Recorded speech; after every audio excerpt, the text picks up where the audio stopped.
Good morning, good afternoon, good evening, wherever you are. Um, Welcome to another episode of Tea, Milk, Two Sugars. This is where we talk about the problems that people in the society are tackling with and how to solve them. Um, like I always say, um, we're not perfect, but we never stop trying. So, my name is Cyrus. I'm the creator of Tea, Milk, Two Sugars, and this is Ms Paulette Hallam, a genius in her Hello. line of work, and she's the co-creator of the show. I let Paulette explain what she does, introduce herself properly to you guys, and then I shall continue. Please go ahead, Paulette. Thank you. So I'm Paulette Hallam. I'm an ex-corporate girl. I made it to the glass ceiling, as they say. And then I retired due to both my ill health and my son's. Um, I became very involved in the mental wellness, mental health arena. So much so that I became qualified. I became a therapist and a counselor. I was offering my services for free because it was post pandemic and it was chaotic. And I couldn't keep up with the volume of people that wanted to see me. I was going into schools, I was just running myself ragged. So I decided that now was the time to publish the books that I'd always had inside me about Jack and Water. And we try and teach emotional intelligence through the Jack and Water series. Jack is the subconscious going all over the place mind, and water is the conscious mind, the thinking mind, the mind that helps children to steer in the right direction, not to go off track, as it were. So that's the books that we have written. And it's really about trying to start children learning about emotional intelligence means that the parents read the books, they learn also about the emotional intelligence. And then there is a huge surge in improvement in everybody's outcome. So that's the plan. That's the reason we're doing it. And Cyrus very kindly invited me to come and co host Tea Milk Two Sugars, which is a parental podcast. So we're here to help parents, but indirectly, we're also helping the children. So I've always got one eye on the kids, but I also am very aware that it's the parents that need the support. And that's why we're here. And we might not always get it right. We might not always agree with what we say. That's why you can email into the show and be part of it and let us know your thoughts. Back to you, Cyrus. Paulette, if you please explain about the charity that you run a little bit as well, I would Yes, appreciate it. certainly. Thank you. Yeah. So I'm very heavily involved with Comfort Cases UK. Comfort Cases is a charity for children going into and around the foster care system. The way it works at the moment is the children are given a black sack and about 5 minutes to grab whatever they can, and then they're out, often never to return to that house or home or family again. What comfort cases say is that no child should be made to feel like rubbish. So they give a case, and it's a rucksack full of love. And in those cases are pajamas and um, toiletry set and a cuddly toy and a blanket and a book. And quite often it's one of the Jack and Mortar books. And the books give that child that sense of resilience that I can get through this. I can cope with this transition. I will come out okay. And that's the part of the charity that I've been involved with. I also help out with the care leavers. with their packages at the end of the year. And Jack and Walter as a, if you're like an entity, we never make any money. Or my husband doesn't call it a profit. He calls it all for loss. It's all for cost. As an accountant, you know what I mean. So basically, every penny that is made from the sales of the books is put back into the books.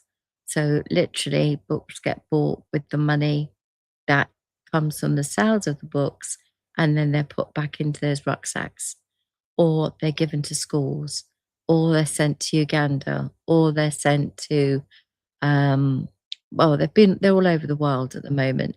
We're very fortunate that we've got friends and family and colleagues all over the world who are pushing Jack and Water into schools, libraries, and any educational establishment to try and give these children the emotional intelligence and resilience they need. Thank you. Thank you so much, Paula, for creating these 3 books as well. They're fantastic. I've read them and I love them so much. I wrote lyrics about them, so they're lovely. Well done, both you and Charlotte Mormon. You've done a great job. Illustrations are by Charlotte Mormon, and the story is by our fantastic friend Paulette Hallam. Thanks for creating the book. So today, Paulette and I had a conversation about the subject of the show, and in not so many words, we both agreed that this is going to be a really tough conversation, not because we're not capable of explaining it. It's because it's to do with feelings, and feelings are hard to handle. They're not always the easiest of things to handle, right? So it's a moving target, right? I always say whack-a-mole is like a parenting is like playing whack-a-mole, only if the moles were on fire, right? So imagine being a parent and having to tackle with emotional problems of your own as well. You're already dealing with your child's issues and problems. If it's not physical, it's mental. If it's not mental, it's educational. If it's not educational, it's interrelationship with the school or other pupils. So it's not easy. You guys are doing a great job. If you're a parent, just high five your partner. If you don't have a partner, just high five yourself, honestly. And highest of high fives for you all for being parents. And if you guys are pregnant, please remember it's a roller coaster. I'm not scaring you. I'm not trying to scare you. It's a roller coaster. It is difficult at times. However, the good bits always outbid the bad bits. Okay? So, let's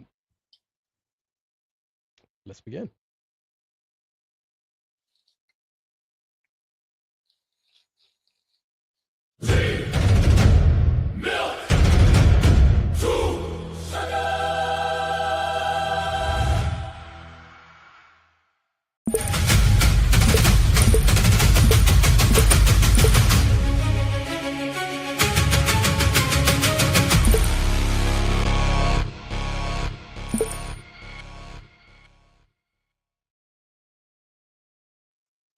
Welcome to another episode of Tea Milk to Sugar. So, without any further ado, let's go to let's dive into let's dive right in and get to the meat and potato of our conversation, the subject matter.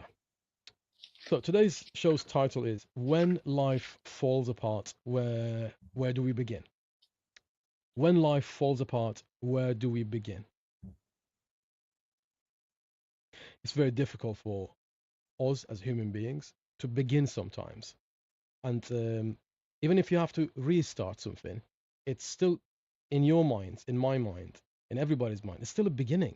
Okay, you have to start again, and something in the back of your mind tells you, not again. Or something in the back of your mind tells you, "Oh, here we go, again. The trouble begins. I can't handle this, right? I can't hack this." Things like that.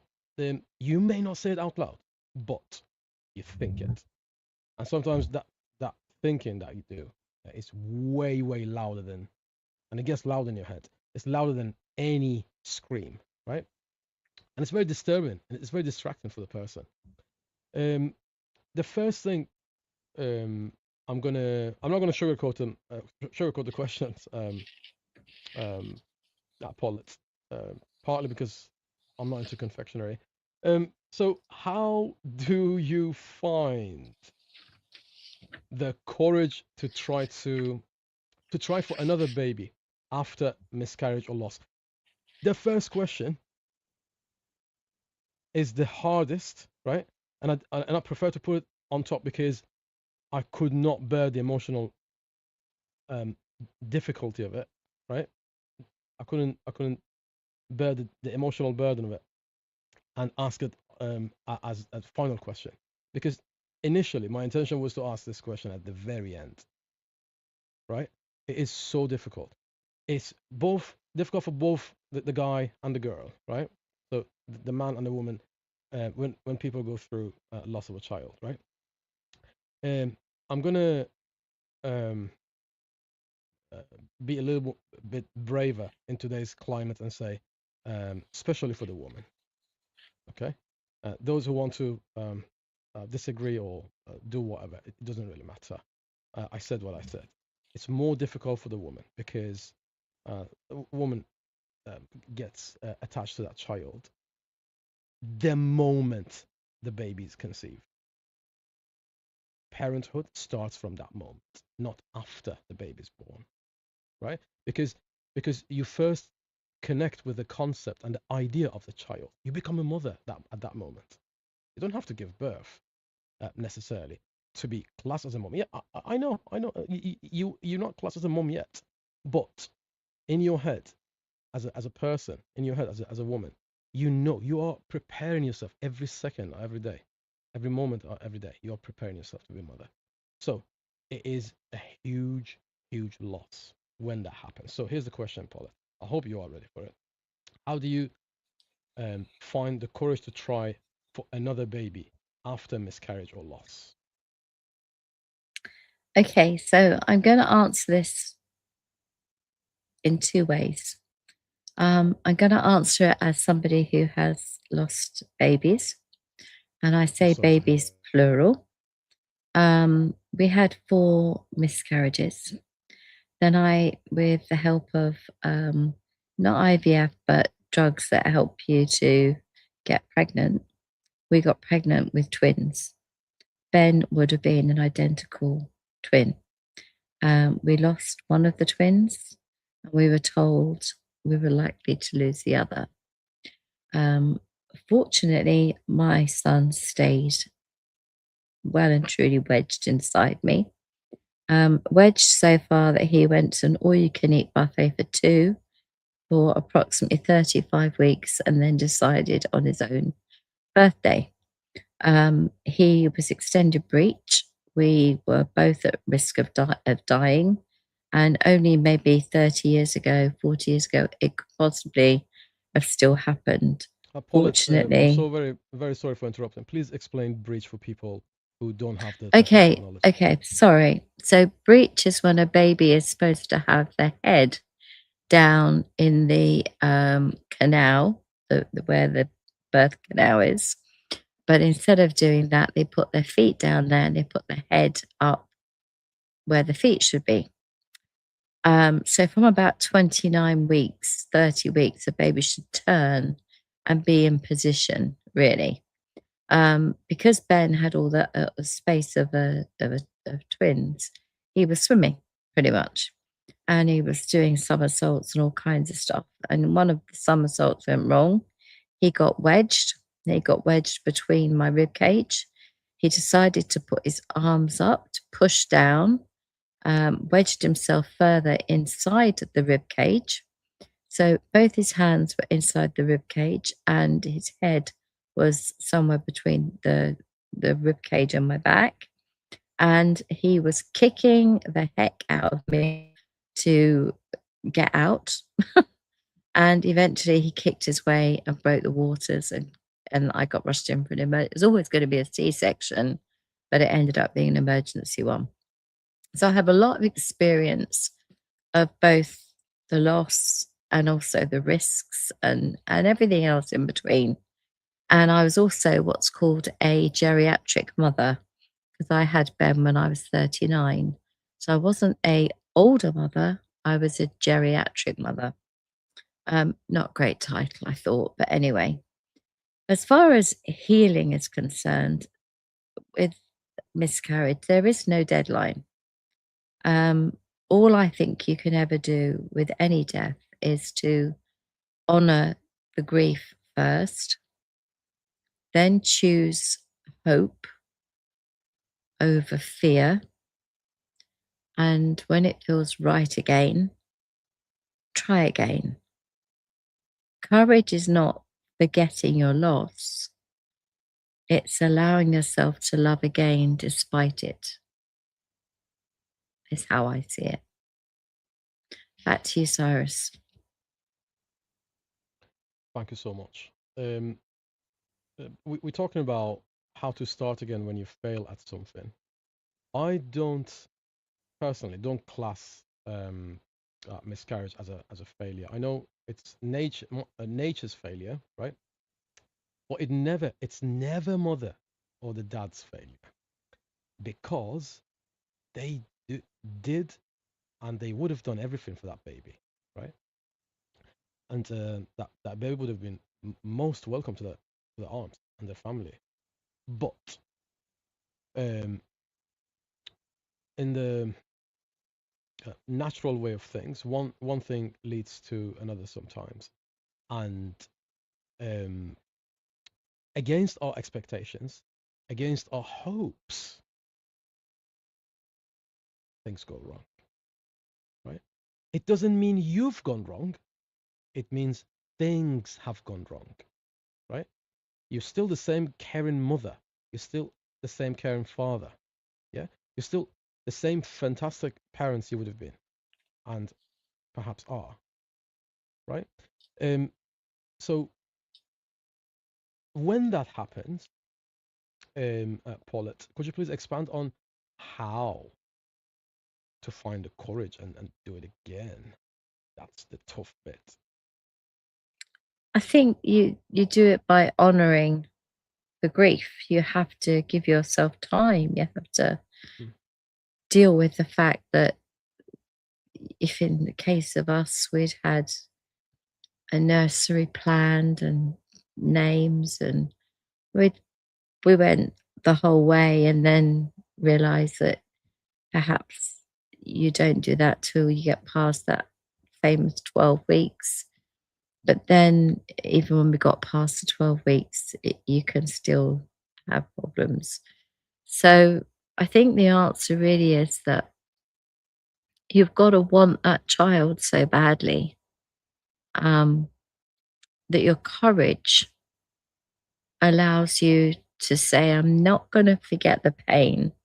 I'm not going to forget the loss, but I want that child badly enough. I want a child enough that I'm ready to love that new child despite the pain I've been through.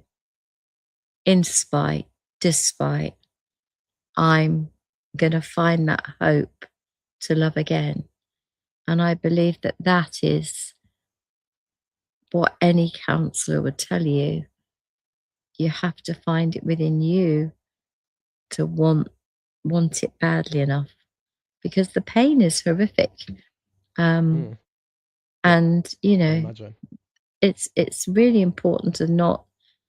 I mean, this question's horrible, but I understand why you put it in there. The question is horrible. I'm so sorry.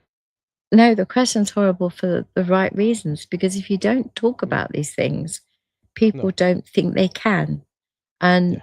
I've had people work for me who have come in and shut the door and sat down and just looked at me and then just burst into tears. And then you find out what's happened at the weekend, and they've been in a hospital and they've lost the baby, and it's all very traumatic, and they're very worried about the baby shower and what everyone's going to say and what everyone's going to think. And I have to say that it's nobody else's issue.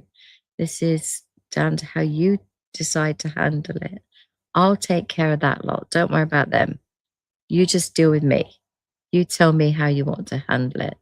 And if you want to just try and carry on, not as if nothing has happened, but just telling one person at a time, that's the best way. Yeah, I was going to ask you, what do you think of therapy? I know I'm going to get pushback on this question, on this comment, because some people say, "Oh yeah, you have to go to therapy to receive help, the help that you need, because the strategies you're going to use to um, um, deal with the loss is as good as your knowledge, and you don't know what you don't know, right? So therapy can be helpful. On the flip side of it, on the other end of the spectrum, there are people who say, well, let me tell you a fact. Therapy is the only industry who has never cured a mental illness. So there are so there are two ends to this. There are two sides to this coin, right? Some people say therapy would work for baby loss, and some people say only time will cure it. So how would you feel about it? Because I think both the time and the therapy could be helpful. What do you think? Both. But Mm, also, if you've got a really good friend or you've got a family member who's been through it, or you know of somebody who has been through the same thing, sitting down and having a cup of tea or coffee with them and talking it all through is indirectly therapy in itself. Therapy is talking therapy. It's what you do. You're allowing people to talk, get things off their chest, deal with things the way that they need to. And I think the really important part is about making sure that people understand that you have to have that open mind to talk to your partner, see how they're coping. Because sometimes partners hold it all inside, trying to hold it together for you, and yet you're both falling apart, but separately. You So know, one of perhaps the sorry for interrupting you, Paulette. One of the things it's that okay. breaks up partners, breaks up husbands and wives, um, after baby loss is not the baby loss directly, but baby loss being like a really massive contributing factor, right? So and that's divorce. That's one of those things that breaks people apart from each other, right? So um, that is where I think therapy, counseling, or any similar kind of thing would help, because if you don't externalize it, um, it would be like eating you from inside, right? You have to talk to someone you trust when that kind of stuff Yeah. happens. So this question, the first one, uh, it took longer than it would take longer than the rest of the questions. We cannot do it justice, and it just needs its own session, and um, also one more, the business one. So they need their own sessions, um, but you need to know, as my mom always says, when I asked my mom this question, and her answer was really good. She said to me, I asked her, Mom, I'm having this episode today. What would you what would your answer be if you were on the show? What would you say? And she said, well, I would. So I asked her, where would you start? Where would you begin? And she said, I would begin where I ended last time. That's what she said to me.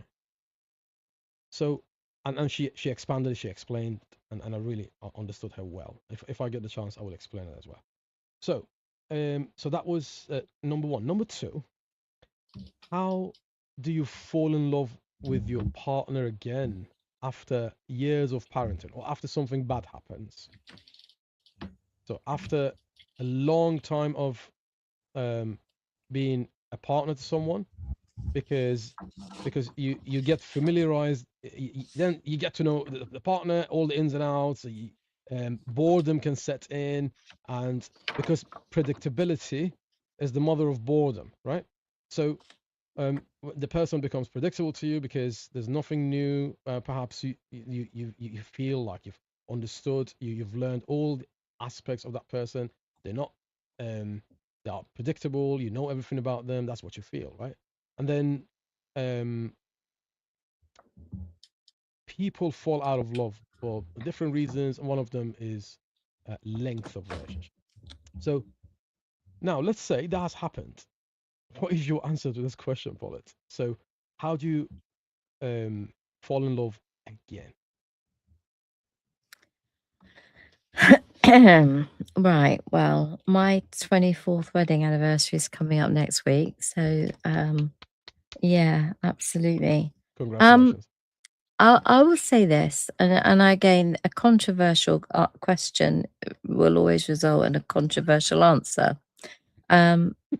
But love grows through small, consistent acts of love and kindness.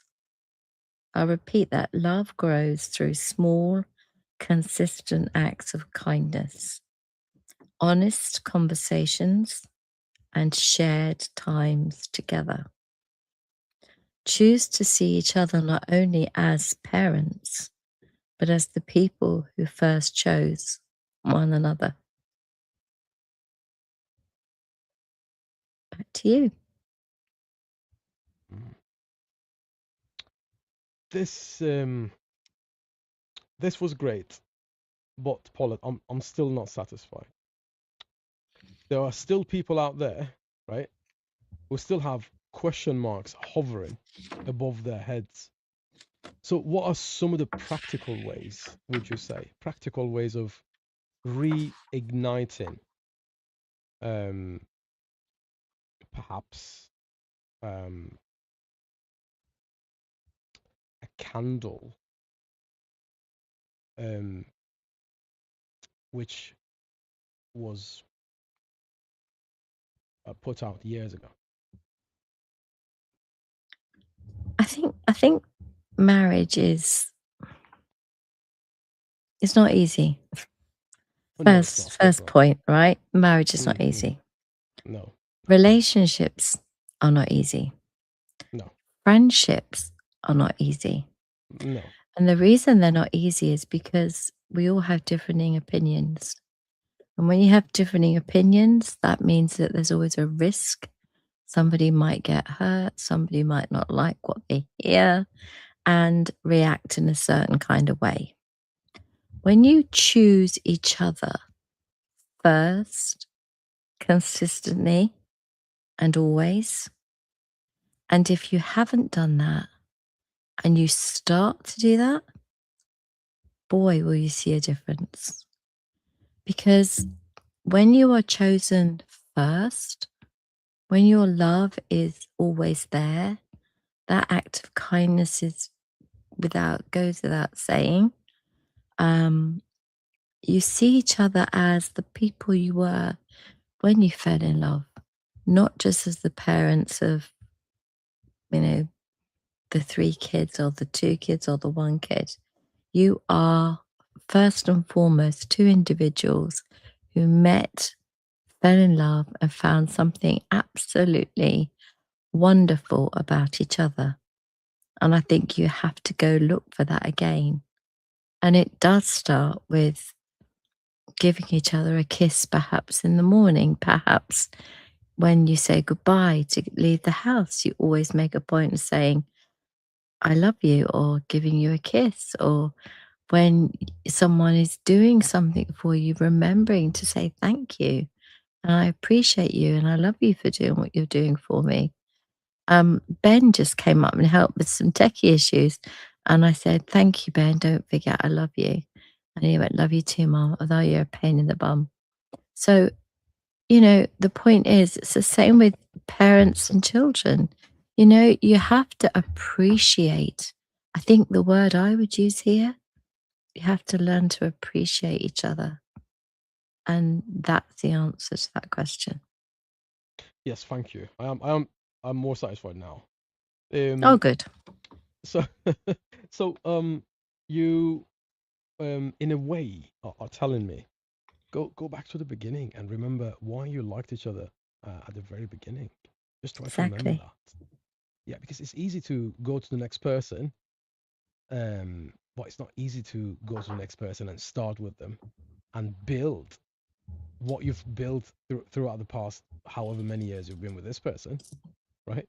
So, and there's no guarantee that person is going to be as safe and nice as this person, right? Um, and usually, when a person uh, goes ahead and starts a new relationship, um, they are unaware of the risks that they are taking. They they leave with they leave behind a wealth of knowledge and experiences and good and bad experiences, of course. And they uh, they just the risks are much greater than the potential rewards, right?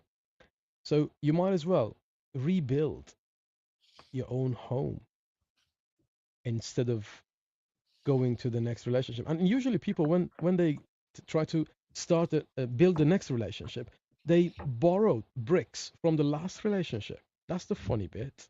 Isn't it ironic? You are using the experiences and the knowledge from the last relationship to build the new one, and yet you didn't go through the difficulty of rebuilding the existing damaged one. I feel It's like I should and start singing. especially in our relation, especially in our just a second, sorry, in our time, contrary to what our grandparents did, we are a generation of people who throws away things instead of mending them.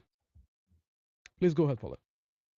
I was going to say, I feel like we ought to have a theme tune, Bruno Mars, you know, I should have bought you flowers, you know, I Oh, should have held your hand, you know, I should have, you know, danced with you and held your it's a hand. song of regrets. The It's a regret, song of yeah, regrets. And, yes.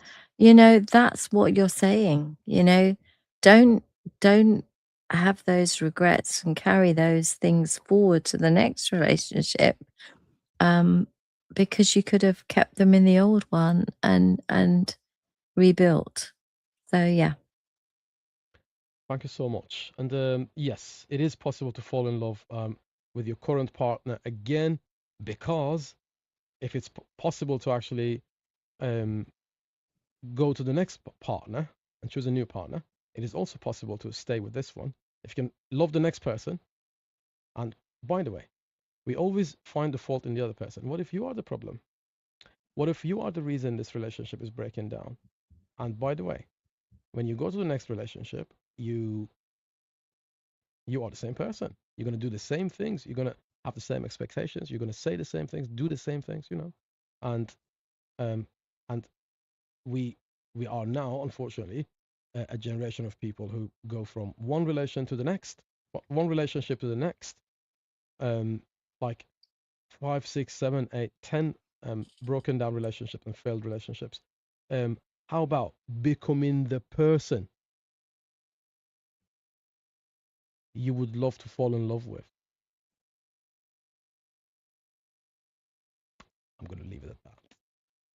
Now, moving to the next one. Oof, this one. Is it ever too late to reconnect with your teenager? People who have teenagers, I appreciate all parents. Okay, I praise all parents. However, I would like to give extra credit to people who have teenagers. Right? So you guys are doing a harder job, right? My father always told me, um, your daughter, her his grandchild, right? He always told me, your daughter is God's gift to me. for not killing you when you were 14. Oh, that was something, wasn't it? So, I was a rebellious kid. So, is it possible to is it too late to reconnect with your teenager? What would you say, Paula? Oh, these questions are really horrible. So I I think, know. I'm sorry. yeah, I will The deal with hard him. questions. Yeah, I will deal with him afterwards, people. Um, is it ever too late to reconnect with your teenager? The answer is always no. All right. But there is a line of judgment. And when you have judgment, you have an opinion, they have an opinion. Without a mediator, it's really, really hard to rebuild that trust because you've put a line in the sand and they've put a line in the sand and they don't meet and they won't meet unless one of you is prepared to give.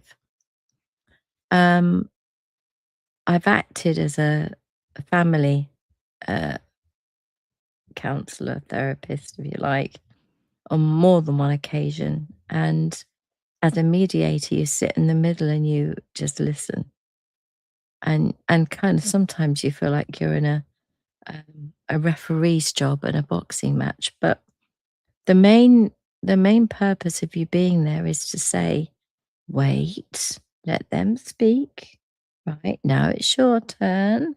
Right, now wait, now it's your turn. And all you're really trying to do is let the other person hear how they're really feeling inside. So you start with patience, and I believe in all of these things. You start with patience in everything. You start with a mutual respect. And by showing up consistently rather than expecting immediate change. So let's say, for example, you don't like your child lying in bed and getting up and nearly missing the bus every single day. It's a blazing argument. You might have 4 alarm clocks in this room going off. You'll go in the room and turn the alarm clocks off, and he'll be under the covers. And you're screaming, shouting, hollering at him, he's going to miss the bus. And he really don't give a monkey about whether he misses the bus or not. He hates school. He hates everybody. He's got this huge surge of hormones that come in at 14, and he don't know what day it is. And he is rebelling about rebelling. So he's like an internal anarchist, but he doesn't know what he's got any grudge against. He's just an anarchist because he wants to be an anarchist. So, what you're trying to do is understand why he hates. Do you hate all this shouting and screaming and hollering in the morning? Yes. Do you wish it didn't happen? Yes. Do you think there is a solution to this? Yes. Well, what is that solution? They don't nag me. Well, yes. But how about you getting up on time? How about it not being all about you in the morning and actually all the whole family have got to get out the door on time? How about you consider everybody else? And that child will look at you as if you're the spawn of the devil. How dare you say the world doesn't revolve around them? Of course it revolves around them. That's what a teenager does. Teenagers think the world revolves around them. And your job as a parent, I'm afraid, is to try to say to them, we love you.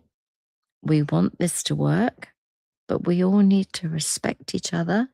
We all need to have patience with each other, and we all need to show up and expect change together. We'll meet you halfway, you meet us halfway. That's the only way it works. It's a meeting of minds, bodies, and souls. And that's all parenting really is. Back to you, Cyrus. Thank you so much. Let's not forget that your teenager is at the peak of curiosity, right? So, and in a matter of half a decade or so, their school and the education system will attempt to kill his or her curiosity off completely forever because they're going to be somebody else's employee. That's the intention of the education system. So at the school, they're going to tell them to be quiet, shut up, take turns, and if granted, they will be permitted to speak. At work, they will be told to turn up at such and such time, and they're only allowed to go home after such and such time. They're for the rest of their lives, after they leave the nest, after they leave your home, they will be always doing things for others. They will, in time, they will find out the world doesn't revolve around them. What is your job, though? Your job is to keep them safe, keep them informed, be the biggest source of influence. With all of these screens the eyes are glued to, I don't think the last one has any chance of survival. The last idea, you being the biggest source of influence. Try your best to show them a good time. They are your guests for a while. Not forever, for a short while. You have the privilege of hosting them, showing them the right from wrong. In the meantime, some parents lose their cool, lose their patience with a being who's about to learn things, was curious, was pushing the boundaries to find out how far they can push them. They are curious. They are children still, until the age of 16, right? So please remember, your child will be an adult soon, and their life will knock them down, and they have to build themselves back up. Give them that ability. Show them it's okay to make mistakes. It's okay to disagree. Disagreement is not the end of the world, right? So, and I'm going to finish on this. You show them how you react to them. You show them how relationships work. If you slam them down when they ask a question or when they disagree with you, what do you think they're going to do? They're going to do the same thing to their children and to other people. That's how generational trauma is one of the ways in which generational trauma is passed on to the next generation. So, the next question, guys, number 4.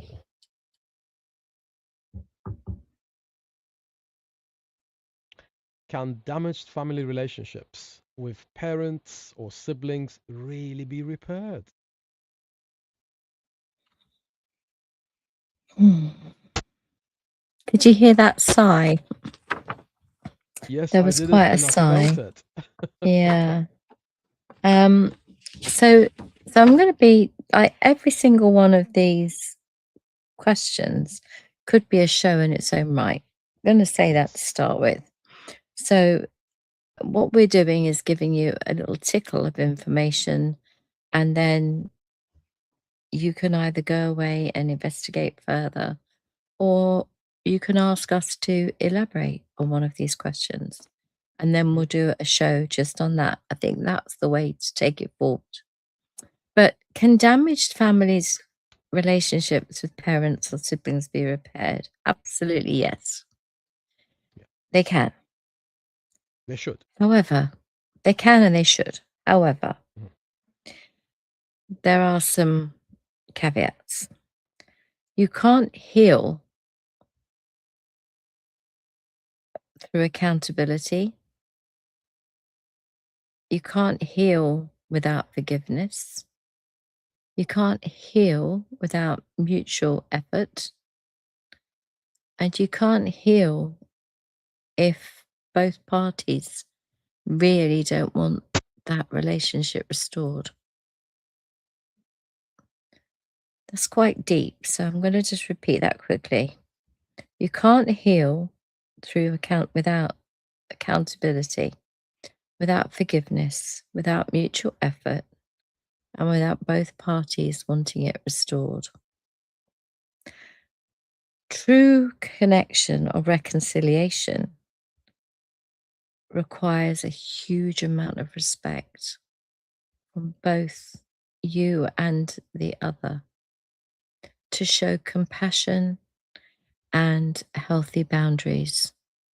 And then there's a chance you can create something. When I say something, I don't mean it's all going to be hearts and roses from day one. I mean, you might get to a text relation.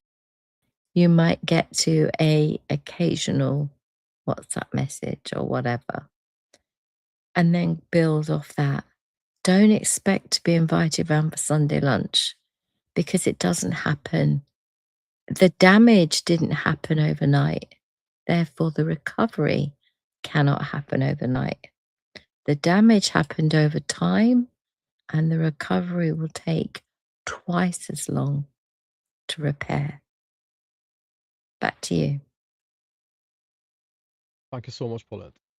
When it comes to relationships, there are two sides to it, right? Obviously, I'm gonna, at the risk of being called Captain Obvious, there are two sides to it, right? So there's you with your expectations. There's the next person, like parents or siblings, with their expectations, right? Um, and you should always try to. I'm not gonna say you will succeed, but you should always try to repair that relationship, unless it was abusive on their part. If it was abusive and you survived it and you ran away physically, mentally, you know, or you just block them on WhatsApp or whatever, right? If they were abusive towards you in a structured way, then I wouldn't recommend reconciliation. I wouldn't. I wouldn't recommend. I wouldn't recommend reconciling at all, right? Unless the other party comes to you and fundamentally change the way they are treating you, which almost always is not the case. I'm not saying never, but almost always it's never the case, right? Almost always. Because if they knew abuse was bad, they wouldn't do it in the first place. Unless some revelation happens in their life or they learn something new, they're going to remain the same people, right? So go back to that relationship unless it was abusive. And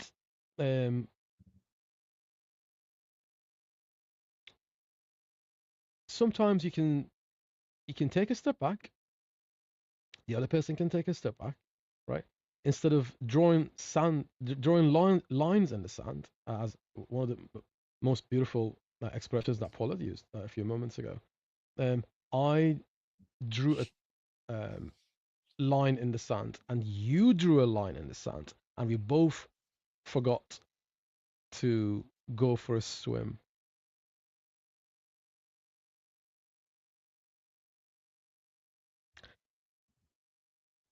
Life can be beautiful if we allow it, right? So the next one, guys, if there's something you guys need more explanation about, please let Paulette know. Let me know. You guys know how to find us on LinkedIn, on Facebook, on YouTube. We are already live, by the way, on these three platforms. Tell us what you want us to expand on, and we will definitely do that. So, number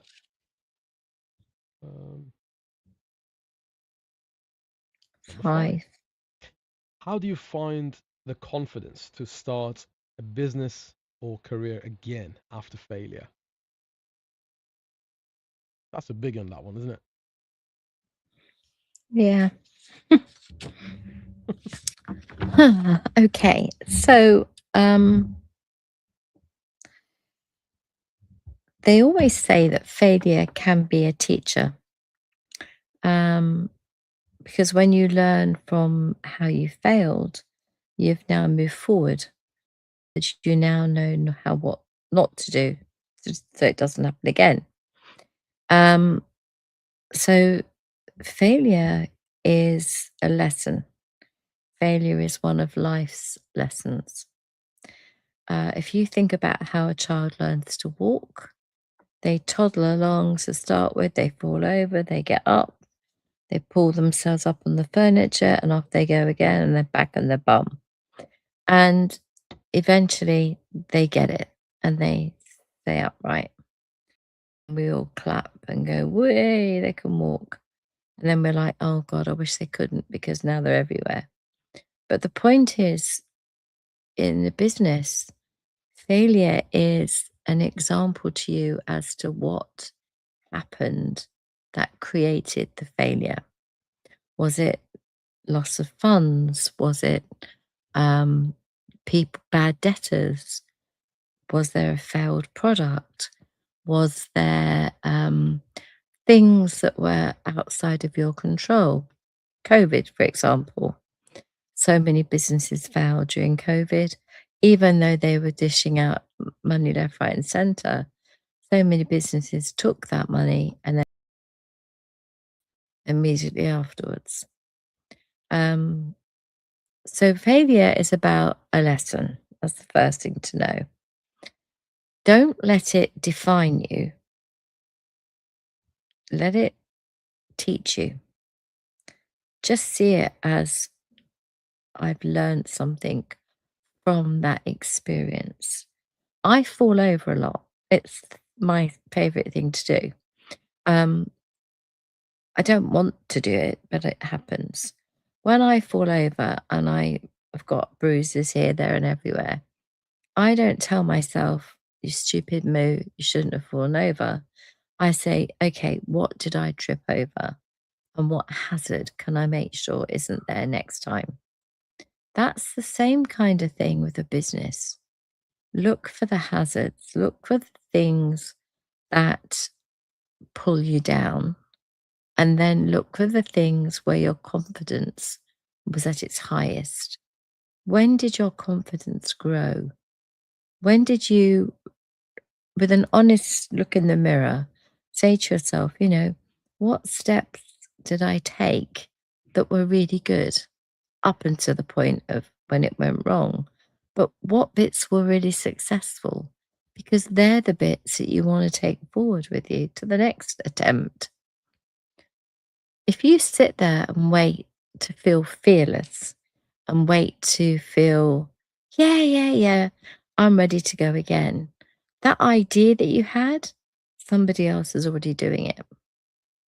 So it's about understanding that failure teaches you the lesson of what went wrong, but then see it as a method of defining you going forward in confidence of what you learnt from the success up until the point of it going wrong. So a lot of this involves looking in the mirror, having those really honest conversations about, did I take too much money out? Was I giving it away too cheaply? Did I employ too many staff when I didn't need to? Was the bank rate so high that it just destroyed me? Did I go into factoring when I shouldn't have done? Should I have called that consultancy company in and then bill me so much that it took me under? Learn by the mistakes. And I used to answer this question on a regular basis when I used to write for the Telegraph as a businessman's agony aunt. And the biggest thing I will say is this: if you're going to sit on your tush and wait to feel fearless again and feel like I'm ready to go again, you'll be sitting on your tush the rest of your life. So it's about getting up, getting on, learning the lessons, looking at what you did well, and pushing forward with gusto. That's my take on it. Thank you so much. When it comes to business, as I said before, we need full sessions on this subject, right? When it comes to business, both me and Paulette have been into sales, and me predominantly in marketing. Um, so yeah, I know Paulette is doing um, therapy, and um, uh, she authors books recently. She's released three. The fourth one is on the way, and um, with she's had a very good feedback from the community. But when people look at um, authors like Paulette, they look at the um, cool, calm, collected um, author they see in front of the camera. They don't remember perhaps the salesperson or sales manager um, who went through all sorts of stress, and it's impossible to imagine you without failing at some point, because successful people fail and sometimes repeatedly fail, right? So when I see a successful person, I see a person who's gone through a lot of pain. If they hadn't, they wouldn't go through success. Success doesn't happen overnight. Success doesn't come about easily either, right? Um, so the point I'm trying to make is, we will create more shows about how to help parents improve their business as well, in case they are in the process of thinking of creating a business, or if they have failed at that business. Because when you fix the family's economy, you automatically fix a lot of um, problems. You give them, you give both parents. Can you not hear me? Getting feedback. Feedback. Okay, so Paula, please explain about the next one. I'm going to fix my audio. This is number 6. Okay. Why do so many parents give up the hobbies that once made them feel alive? This is a really good question. And it's a very simple one if you think about it. Parents love playing football. Parents love playing golf. Women like going out for a drink with their mates. Women like going out and dancing and getting dressed up and having fun, or going to the beauty salon or whatever. Parental demands sacrifice those hobbies. They somehow get lost in amongst the family life. And so you lose a bit of yourself. You lose a bit of the thing that was important to you. Well, quite often the woman does. I say that really quite naughtily, but let me explain. I know lots of relationships where the men still play football. I know lots of relationships where the men go and play golf. But I also know friends who husbands say to their wives, you go and get your hair done, your nails done. I'll take the kids swimming, or I'll take the kids out to whatever, or do whatever with the kids.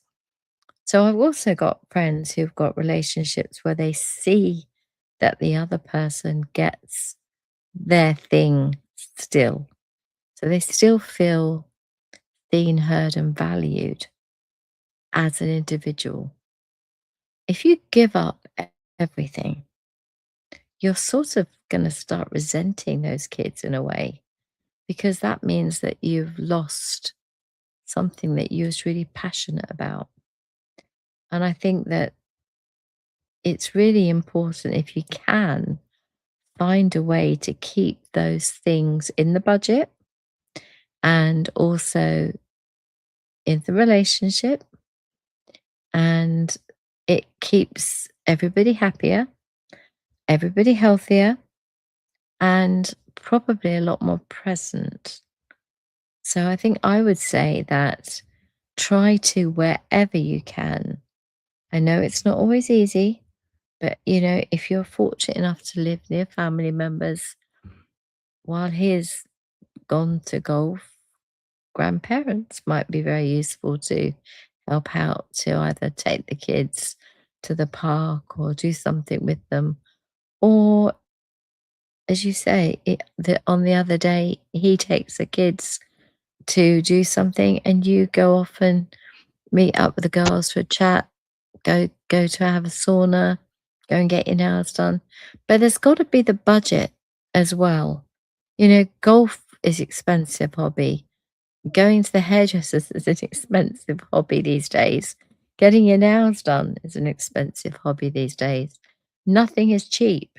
And when every penny is on the balance sheet, it's being fought for, it makes it even harder for question 6 to be realistic. But I think if you can, hobbies need to be kept alive. Hobbies need to be on that balance sheet as important, having value. Back to you, Cyrus. Are you there? Yes, I am. Yeah. Perfect. Thank you so much. So it's when things get boring, we tend to feel later on. We tend to feel we tend to not appreciate them. After a while, feel resentment towards them. But if they're fun, we carry on plugging away, right? Keep going. So the family is one of those things that we need to keep. We need to keep it fun, right? Whether it's with your wife, with your husband, with your boyfriend, with your girlfriend, or with your children, just create that culture with every action and reaction you're teaching them, and let there be failure. It's okay. If you don't fail and don't rebuild, what is the message you send in your children? You are teaching them it's bad to fail, and failure is the opposite of success. One of the worst things that your children can inherit from you is that mentality. Failure is not the opposite of success. Success has no opposite. The only opposite I can find for success is lack of trying. Failure is data, valuable data. You are exchanging data. When you're having a conversation with your kid, when your kid is screaming at you, that means it's data. You are not listening. That's why they feel like they have to scream at you to be heard. Is that fun? No, it's not fun. Is it fun for an adult to be screamed at? I don't think so. Should an adult be respected? Yes, of course. But considering that respect is a two-way radio, you've got to or it's a two-way road, right? You've got to reciprocate. If you want it to be mirrored, show it, and it will be reciprocated. Monkey see, monkey do. Paulette always says that, and that's one of the things that I've added to my vocabulary because it's very helpful. You you you copy what they've taught you, right? It works like that in a work environment. It works like that in life. It works like that everywhere, right? So keep it fun, and your kids will keep it fun as well, right? So and your kid, by the way, more than your words, they copy your behavior, how you react, how you react to situations. Do you lose your cool? I didn't want to swear. Do you lose your composure?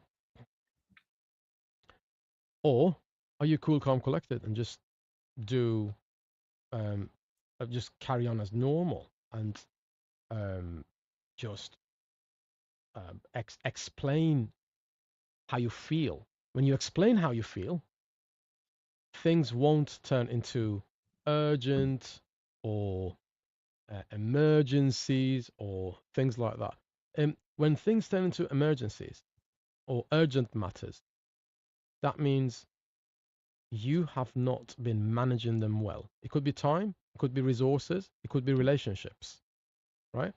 When you have to give your child an ultimatum or ground them, that means there has been opportunities that were missed on your part or on theirs, right? There has been opportunities that have been missed, and how your child behaves um, depends on how you've been treating them as well, right? It's very wrong to say and very unacceptable to say, "Oh, my kids um, are not as kind as other kids." No, it's not like that. All parents go through that phase with their kids, right? You might have caught them on a good day, right? So don't use other kids as examples, because that will definitely backfire, right? If How do you want your children to misbehave? Compare them to other kids, and that's when they go rebellious against you, right? So respect them, and they will respect you back. Respect them until they respect you back. It is difficult. I know it's not always the case, but respect them until fill their cup. Please go ahead, Paulette. I'm just going to say comparison is the thief of joy, remember. Oh my, So beautiful. do not compare even your own children, whether it's the kid that gets all the A's, who's the firstborn, and the kid gets all the C's, who's the secondborn. It doesn't matter. They are two different people. You should never compare. My child got into Cambridge. Well done. Congratulations. That's it. Walk away. You don't need to tell them where your child went because they're not interested. They just came to you to tell you their bit of news, right? So you just go, well done, walk away. You don't need to say anything about whether or not your child had an interview. It's nobody's business. Some people broadcast everything on Facebook and what other social media platforms are available. But at the end of the day, never ever compare your child to another child or to a sibling. Back to you. Absolutely, and thank you. And if you really want to compare your child to someone, compare him or her to him or her last year. How would you like your child to behave? Tell them, give them praises in that area of life, and they will try to look up. They will try to live up to that promise and expectation, right?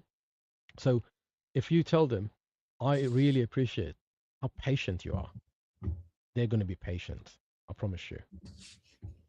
I appreciate how, I really love how cool, calm, collected you are.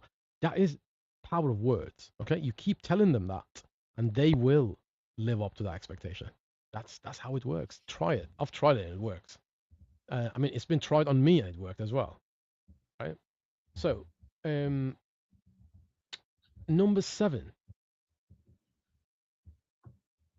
how can parents start looking after their own physical health again? It's very difficult when people lose their health, whether it's excess weight or other illnesses. It's difficult to try to regain what's been lost. At least it feels lost at that moment. What was your suggestion regarding this? It's not, none of these questions are necessarily my favorites. You know, today's subject is so difficult, and I almost didn't do the show, but then I realized that's what makes everybody else run away from these questions. Let's do it. So let's do it, Paula. Number 7, let's do it. Okay, so I would say, begin with small, sustainable habits. So that could be getting off the train one step earlier and walking the last 10 minutes to work. Going to the gym for half an hour, getting a shower and getting back into the office, and just going for a run for half an hour. The key to all of this is a half an hour. If you're stealing half an hour at your lunch break to go and enjoy yourself by having a quick run, then time for a shower and back to your desk. And that is all that is required for you to be healthy and happy, then that works. If I think small sustainable habits are always the way to go forward, because if you start with small and sustainable, you're less likely to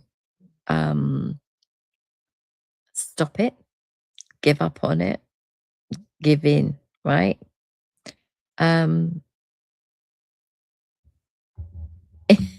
I've written down here, it's not really the podcast responsibilities to get you to be healthy. The podcast responsibility is to say the healthier you are, both physically and mentally, the better parent you will be. Giving good examples, like if you go for a run and you go for a park run and you take the children to go for a park run, you're giving them a great habit they've started. If you play golf and you decide that the children are going to go and have a game of golf, great. If the girls, for example, the mum plays football, or the mum plays netball, or the mum plays badminton or tennis, and takes the children to a children's like taster session, and they like it, then great. Don't force them. My brother forced his son to play rugby, and he ended up playing for Saracens. And he got into England Colts, and he had to have a huge medical.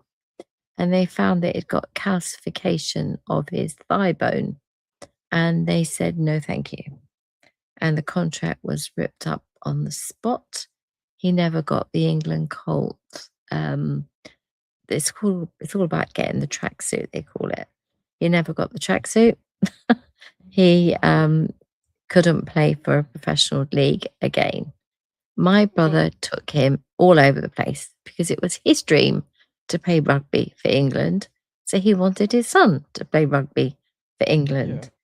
And we do that. We push our habits onto kids too. And that isn't right. So it's about looking after ourselves, not them. Yeah. So how can a parent being a parent, right? Busy, busy, busy, busy, busy, and a little bit more busy, and some more, right? They might not have the energy, or maybe they're not encouraged enough. They're not incentivized to go to the gym or go for a walk. My recommendation is, if going to the gym is too daunting for you, well, go and do what Paula suggested, which is a fantastic suggestion. Why? It costs nothing. All it takes is half an hour, right? So it's not going to cost you a lot of money. It's going to cost you nothing. And you spend half an hour. If you like it, go a little bit further. Do it 40 minutes, right? So start from walking, turn it into running. But on your way back home, walk a bit faster, right? Next day. So you have to commit to 30 days of it. Otherwise, you won't do it.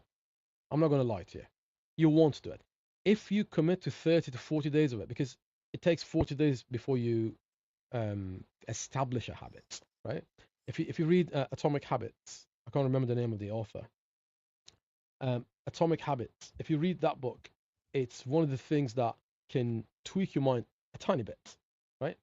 And maybe a lot. You never know. So you need to spend a little bit of time and use prompting. So today is an odd day, or is an even day. So make odd days or even days your day.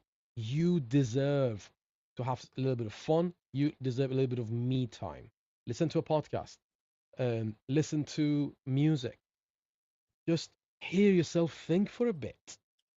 Get out of that chaos, right? Get your partner to take care of the kids for half an hour. They can survive. They can manage, right? So hopefully. So they can manage. They will survive. By the time you're back, um, everything will be there. Your house still is there. Your husband or wife is still there. Your kids are still there, right? Your car is still there. Everything's there. You need to not be there for half an hour, right? Just go away for half an hour. Take a holiday for 30 minutes, right? A walk-in holiday, right? Go away for a bit. Change your environment. Don't be cooped up in the same room as every day. You still have another chance to stay in that house for another day and the day after and the years to come, right? So you're not going to miss out on anything. Just do what Paula suggested.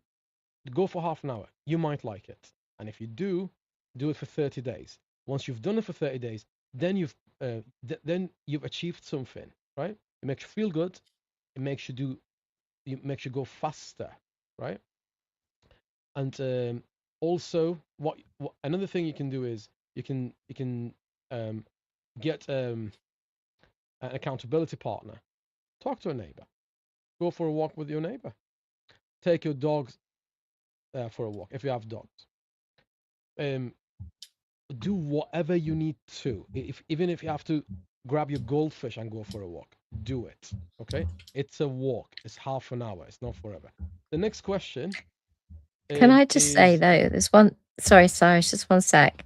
Can I just reiterate this? It's really important. Caring for your health is not selfish. It's going to equip you to care for those that you love. That's a really important point. please don't stop, Paula, because the next one is well connected to number 7. It's well connected. Please go ahead. What does it really mean to start your mental health journey again? Some people stop reading, or stop self-development, etc., because they become fathers, they become mothers, um, their responsibilities are overwhelming more often than not, and they lose focus of their mental and physical health.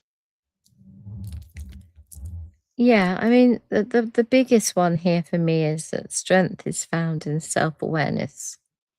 So honesty and taking one step forward at a time makes more sense to me than making this huge, big journal about what I'm going to do and how I'm going to change the world.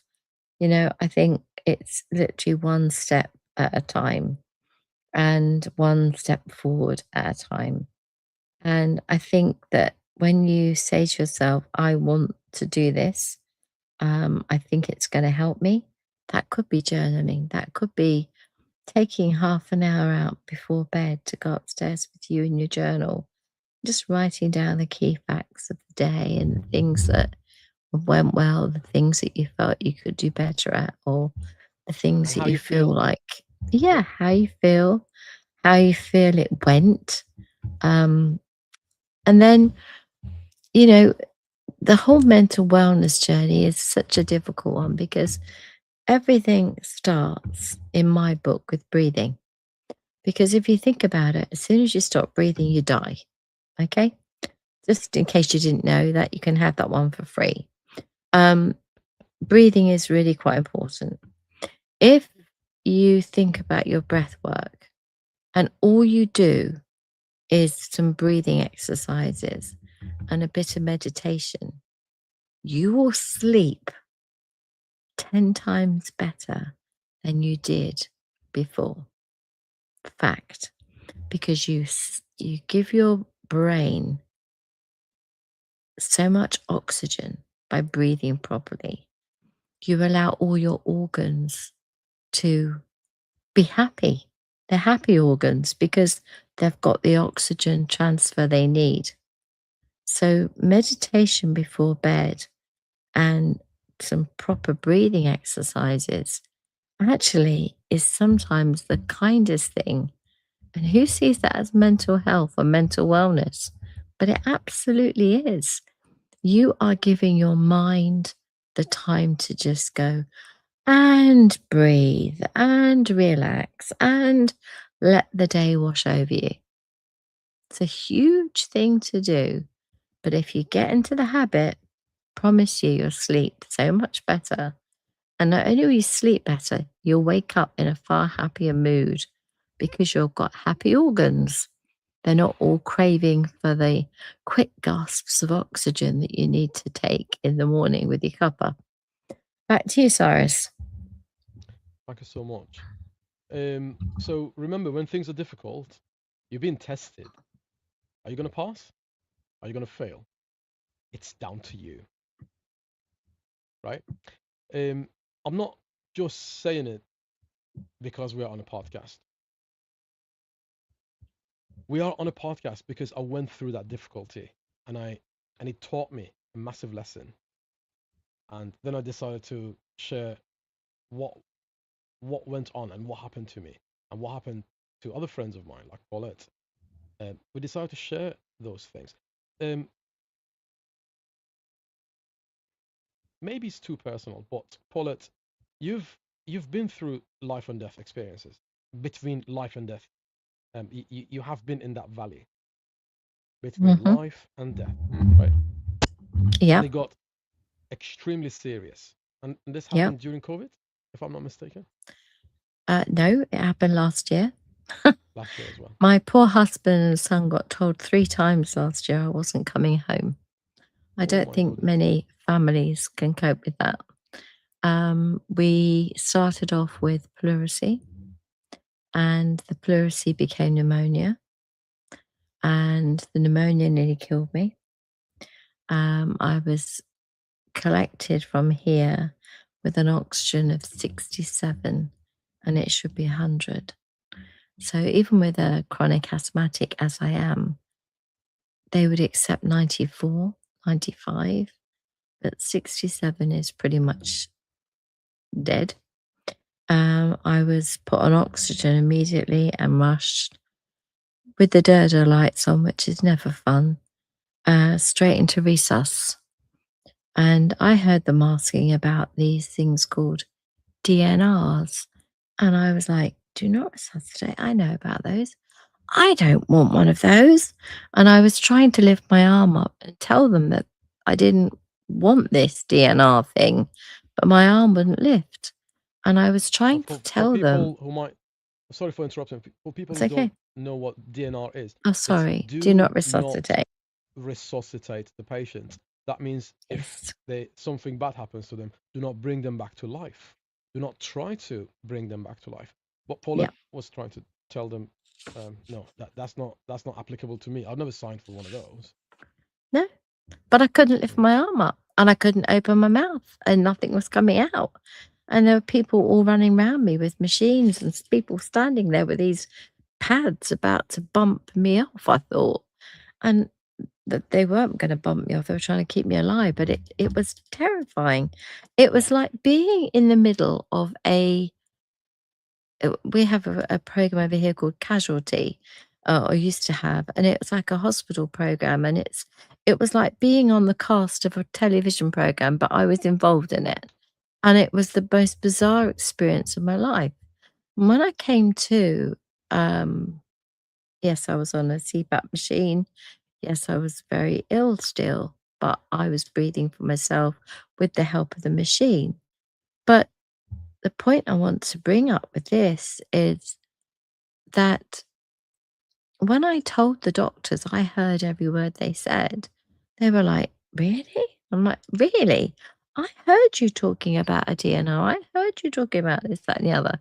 And it's all that will keep us being more careful in future.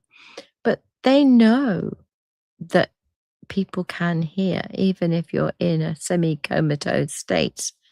And that's why people get music played to them or get spoken to. During COVID, or that to finish off last year, then I went from pneumonia to double pneumonia, got rushed back in again. So they let me out after a week too soon. And I'm back again, this time not to resus, but straight to the ITU unit. And then we thought I was over all that and I was better and life was starting to look like I was on the mend. And then in the June, I got a horrendous stomach pain. and it was pancreatitis, and I was absolutely creased up in pain, rushed in by Durdovan, and then it's pancreatitis, it's pancreatic cancer, because there were white bits on the pancreas, and it's like the kids, like Charles and Ben, are getting told I'm not coming home. And then they went, I've got great news. Great news, said the doctor as he came terrorizing in. It's not not acute cancer of the pancreas. It's sepsis. And it's like, yay for sepsis. It's not every day Why when are we happy about that one, right? sepsis. It's not every day when someone well, if it was pancreatic cancer, you got 6 to 8 weeks max. With sepsis, at least they can treat it. So we had a long battle ahead, and I'm still not 100% even now. And that is September last year, I had the operation. So it is a massive operation. To have the gallbladder removed and to try and regulate your stomach is not easy without it. But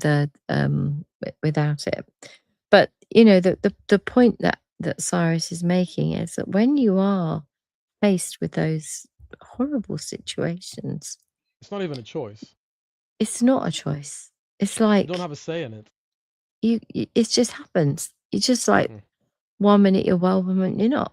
1 minute you're here, 1 minute you're not. And I think it really is something that when we talk about mental health, when we talk about anything like this, we're talking about making sure that you take care of your physical health and your mental health so you can be the best possible parents you can be, but also the best possible you can be. You have to come first. The best possible you, and the rest follows.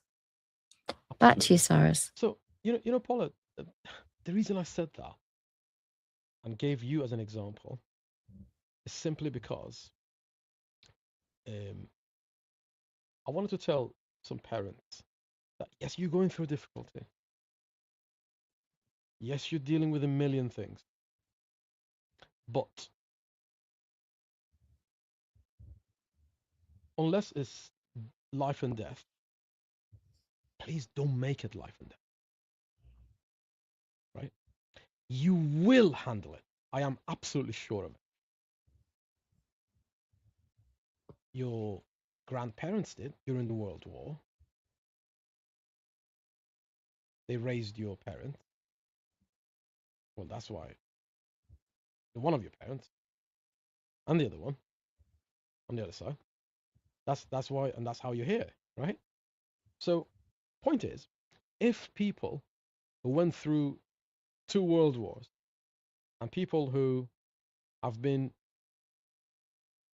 their life has been hanging in balance between life and death, right? If they can handle it, so can you. Okay, so it's not the end of the world if you burn your pizza. Don't let small stuff get big reactions out of you. Big fish, little fish. Always says. Big fish, little fish. Big fish, big problem.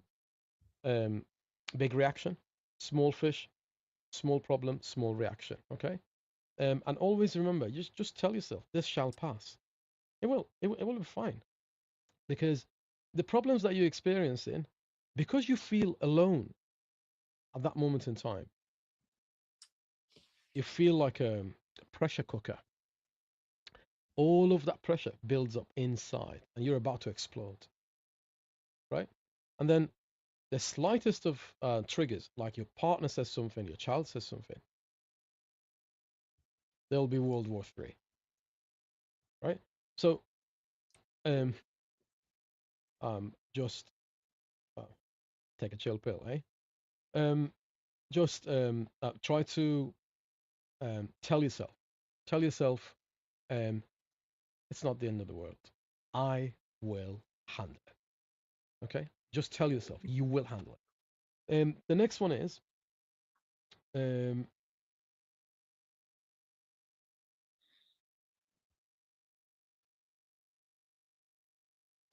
When is it worth reaching out to repair a broken relationship?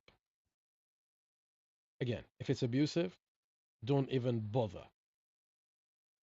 If it's not abusive, we're going to hear the answer from Paulette. Please go ahead, Paulette. Number 9. I think I must be thinking in songs, but I think about Adele and Hello from the Other Side, where she's singing about, she's meant to pick the phone up and she never did. And there's this, disparity that she's 100 million miles away, but she's still thinking about the person, but she didn't do anything about it. And I think that a broken friendship can be a few things. If respect's been broken or accountability for something has been missed, that isn't really what you'd call a healthy friendship, because there was a reason the relationship breakdown was because there was dishonesty, or there was a lack of respect, or a lack of accountability over something. But if there's hope, and if there's a willingness that both parties want to create a healthy communication again, there's every chance you can repair it. The thing about relationships, whether it's a friend, a relationship with a loved one, a relationship with marriage, with a child, a sibling, if the relationship repeatedly causes harm without change, so you get back together again and they do it again. You give them another chance and they do it again. How many times do you put yourself in that position before you say, I'm going to choose peace through distance rather than allowing that person to continue to disrupt my peace? So I think what I'm trying to say is, in a nutshell, if both parties really want to change, or are willing to change, and want that healthy communication, prepared to look at what went wrong, maybe look at accountability reasons, look at each other's respect, who hurt who and why, then you can create a healthy relationship again. I say most people don't like looking in the mirror at all and accepting any one of those things. So that takes a lot to create a friendship again based on any one of those things happening. If the relationship repeatedly causes harm without change, as I say, and your peace is broken through it, then it wasn't worth repairing. Back to you, sir.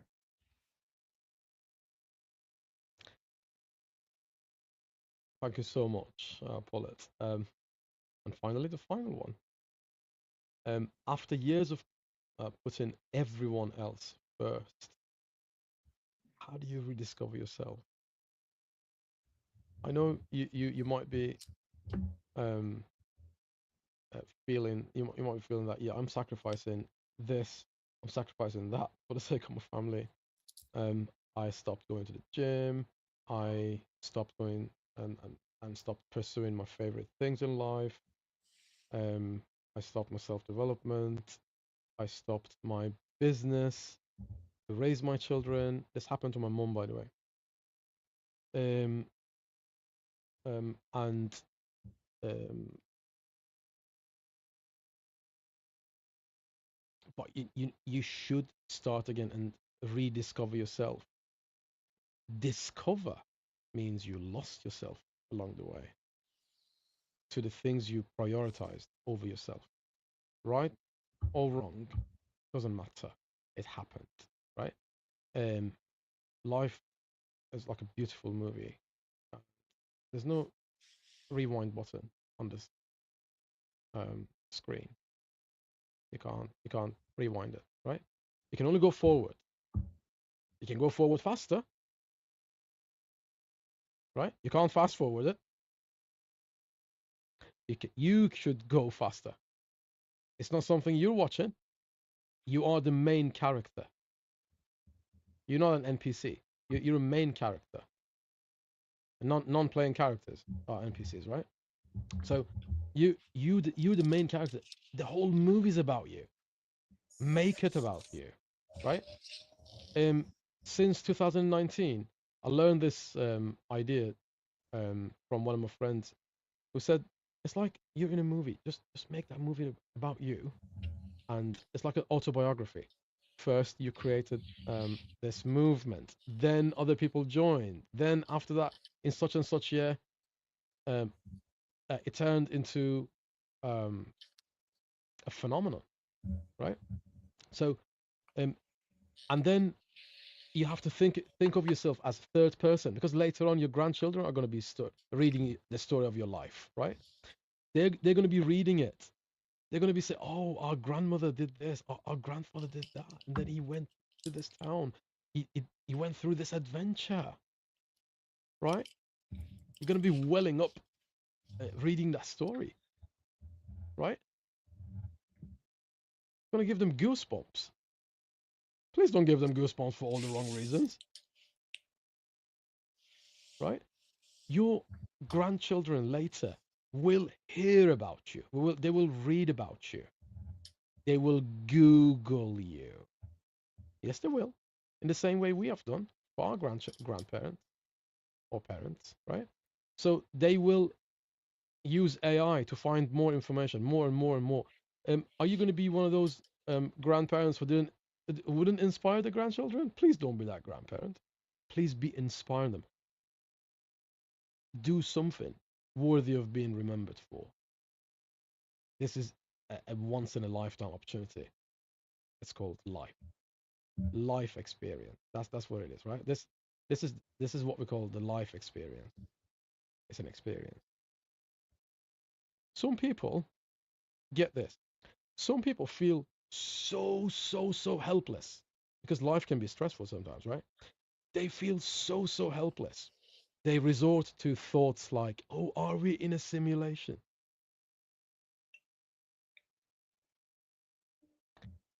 The answer is no, we're not. Are there parallel universes? No, there aren't. There are parallel possibilities. They are the possible versions, other probable versions of you. The version who never did anything, the version who did everything, the version who carried on, or the version who never started again after failing. And by the way, you never fail unless you stop. If you stop, yes, you failed. If you start again, you've never failed, right? So whatever it is, relationship, loss, whatever it might be, something that is not congruent with what you want, a child, a life, a partner, adventure. If you failed once, I, I sympathize. I didn't fail once in my life. I failed many times in my life. I still am failing every day. And I learn. Failure is data. So, how much time do you have? I will give you more data about my failures. So, um, are you going to rediscover yourself? That's the question. Paulette, what have you got about this one, please? Um, well, I've listen. I think being in the resus room, being gone through what we did last year, puts a very unique perspective on life. And I'm not saying that you have to go through all of that to get to this position. Perhaps I did, because I just took life for granted. And we all do. And it's not until you suddenly face the situation where you think, oh, it can just be gone just like that. So I think the kick up the bum it gave me was to reconnect with what my values were, what my dreams are, what my interests are, things that reflect what I truly am, what I care about. And then the more authentically you care for yourself, the more genuinely you can care for others. So I think that I reconnected with my values, my dreams, my desires, my interests in a way that I could never have done without having been through the hell I've been through. Bearing in mind I'd already gone through all this 4 years, 4, 5 years previously during COVID. So believe me, I know what it's like to be knocking on the resource door. But reconnecting with your values, your dreams, your interests that reflect who you truly are is imperative to you discovering who you are and how you can find yourself again.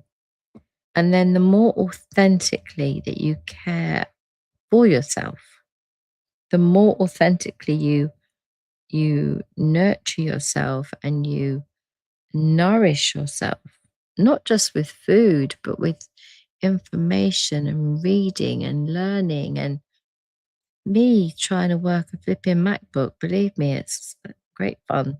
And headphones and a microphone at 62 next week. Come on, guys, give the girl a break, you know? Happy And birthday, my Paulette. dear friend Cyrus over there thinks it's hysterical, but it's not.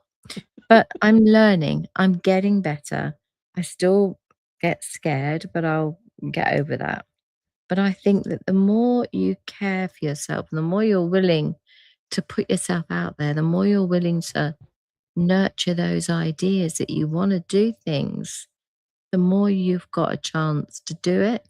But then in turn, support others within your family and your friends, you know?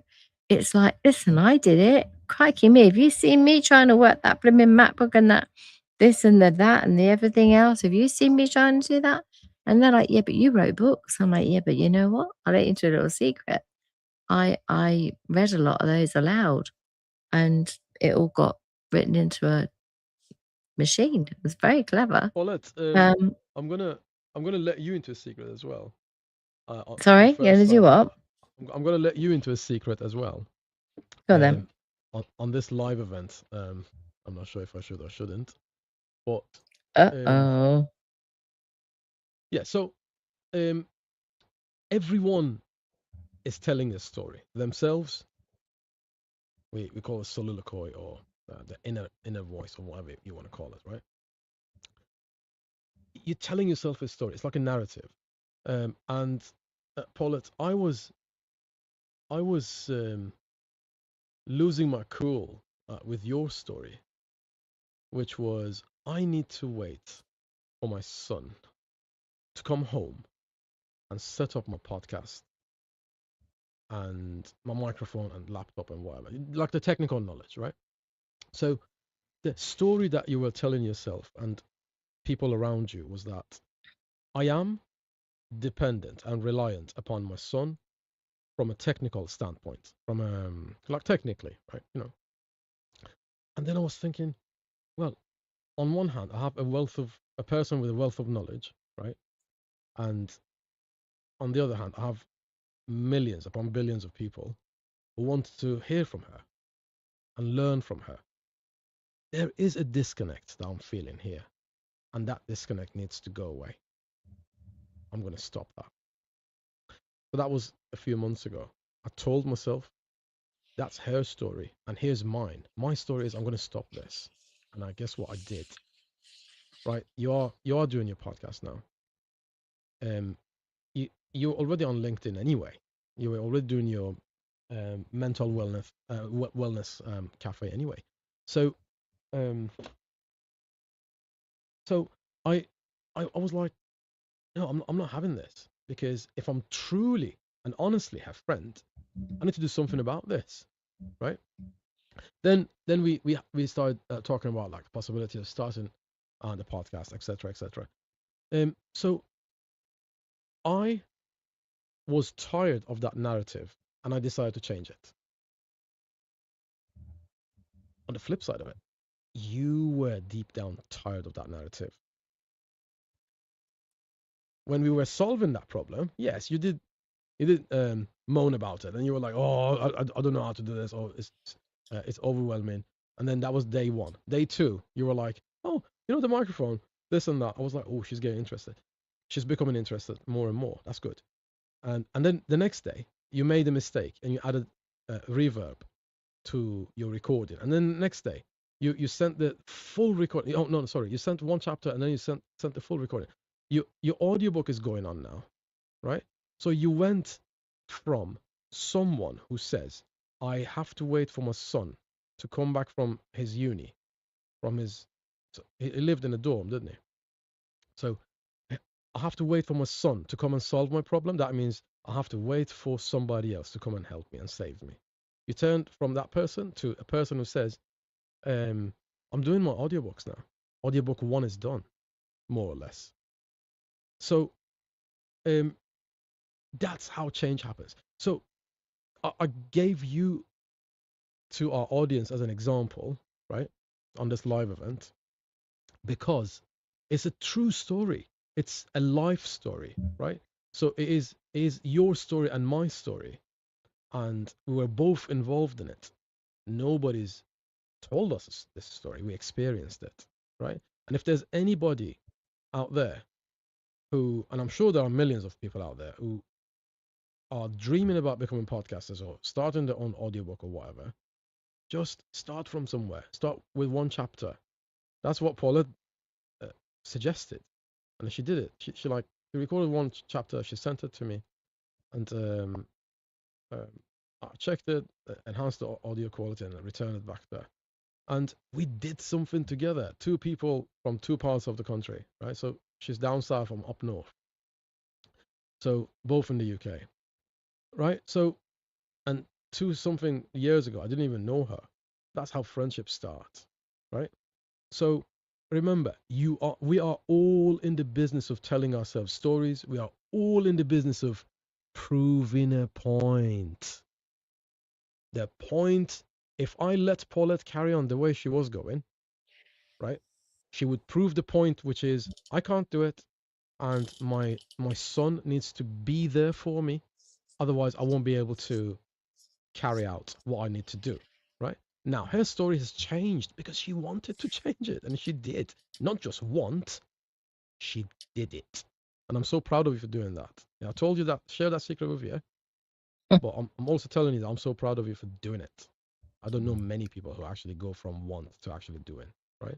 So, the next point is, if you telling yourself this is the end, guess what? It is the end. If you're telling yourself, I'm going to do it, guess what? You're going to do it. If you think you can or you can't, You can. guess what? Either way, you are right.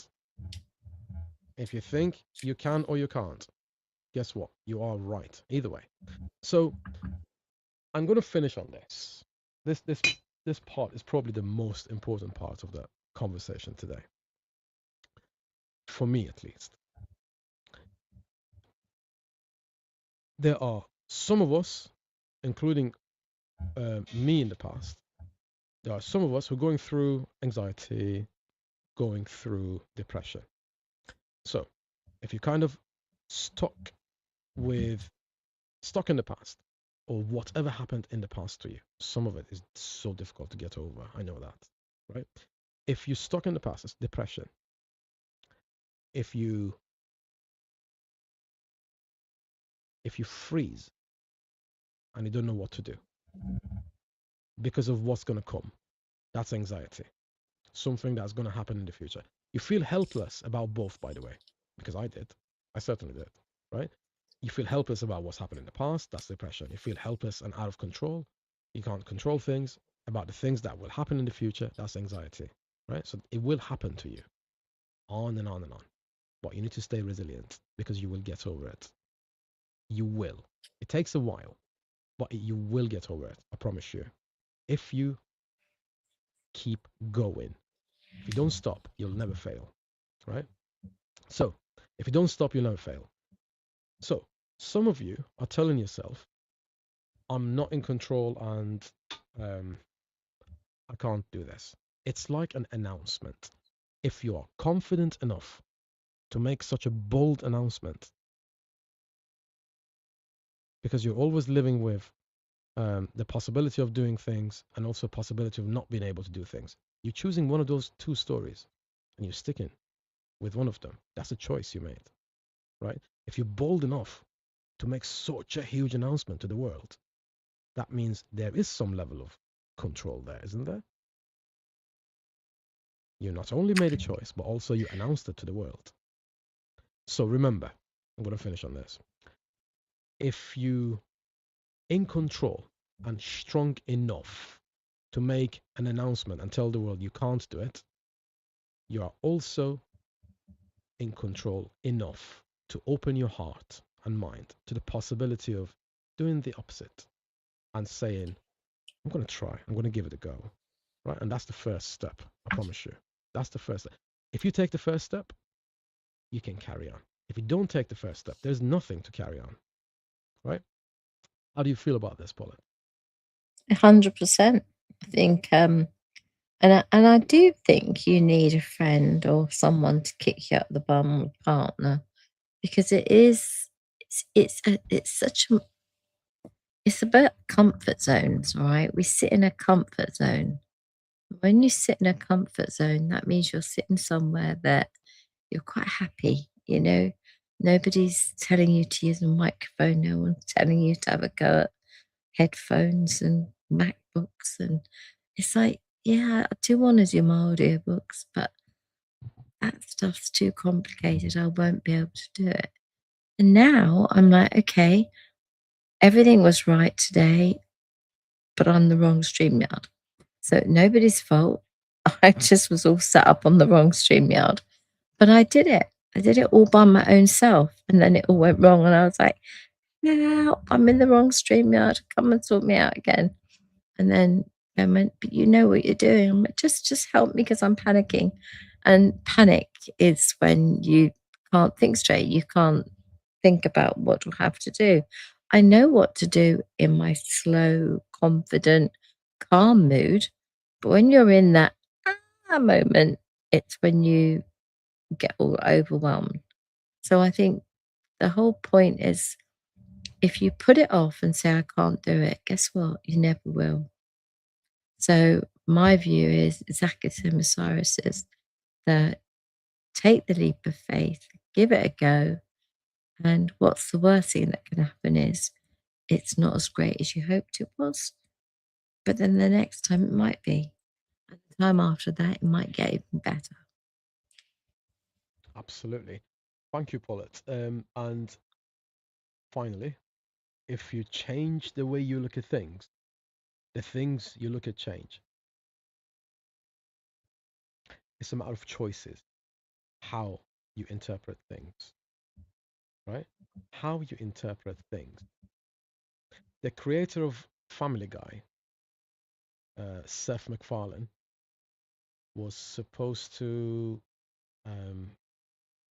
go from one city to another on an airplane in the States. He missed the flight. He missed the flight, and that is the reason why he's still alive. Because that airplane is the one who hit the World Trade Center. Imagine how he felt at the time and how he feels now. If you change the way you look at things, the things you look at change. We're going to go for a quick commercial, guys. And we'll come back and finish the show together. Give me tea, give me tea, give me lots of tea. My new favorite is a box of tea. Cups of tea, pots of tea, give me lots of tea. My new favorite is a box of tea. Give me tea, give me tea, give me a box of tea. Can I please have a cup of a box of tea?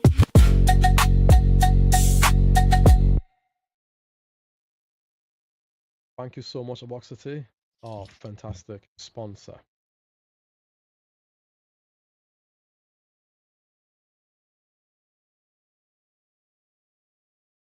Fire!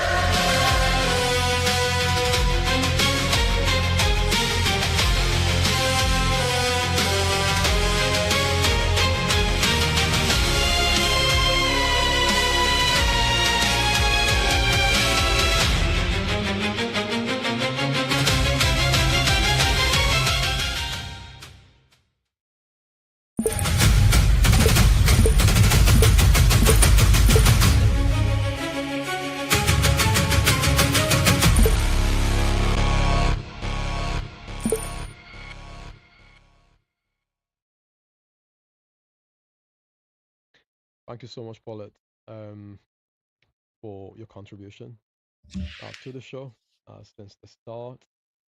And you make the show better, Paulette, just so you know. That's the feedback I'm getting from people. Really? And we have viewers in the United States, in Sweden, in South Korea, in Vietnam, in Germany, in the United Kingdom, and in many more countries. And I am so proud of you guys. Thank you so much for spending your time with us. You guys could spend your time anywhere, but you chose to actually spend it with us, and I'm grateful for that. And on behalf of me and Paulette, thank you. Paulette, if you want to say a few closing words, please go ahead. Yeah, I think I would just say that you're doing a great job. Remember that, you know, everybody's learning. The point I would say is that you're still very much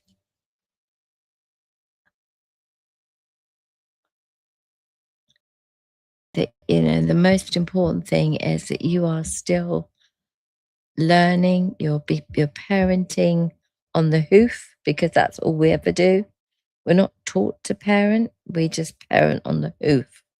So basically that means that you're learning on the spot. Once you've had one child, don't think that means you got it sussed, because child number 2 comes along and they're completely different to child number 1. So the most important lesson I would say to anybody is try and enjoy the journey.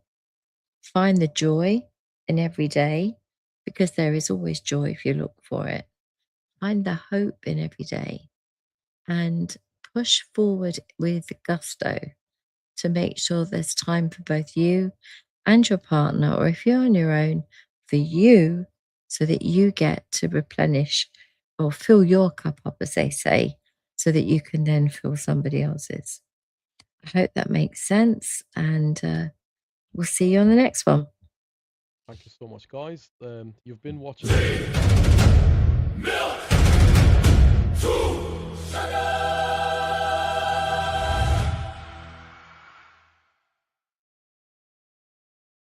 Yes, you've been watching Tea, Milk, Two Sugars, and if you're listening to the show, you've been listening to Tea, Milk, Two Sugars. Thank you so much for joining us for this episode as well. This one was called "When Life Falls Apart." Where do you begin? And just to round it up, you begin where you pick up where you left things off, right? So you begin at the end where you stopped. Okay, sometimes starting again is not necessarily starting from the beginning. Most of the time you have to just continue where you stopped, and if you don't stop, you haven't failed. If you never stop, you've never failed. Okay, and yes, life does get difficult. Yes, can you tell your children that? Not all the time, no. You hide your pain from your children, and I sincerely hope the that pain that you never talk about. I hope that pain heals up. It could be because of your parents' relationship with the parents, or argument, or discomfort somebody's caused you. It could be something you feel you failed at. That pain you never talk to anybody. I hope that healed. And if you want to write to us about it, you can write to us at info@whisperboy.com, and we'll be more than glad to provide answer to your question. If it's something you have tried and you never found an answer for. Thank you. We love you, and we'll see you in the next one. Take good care of yourself. Bye.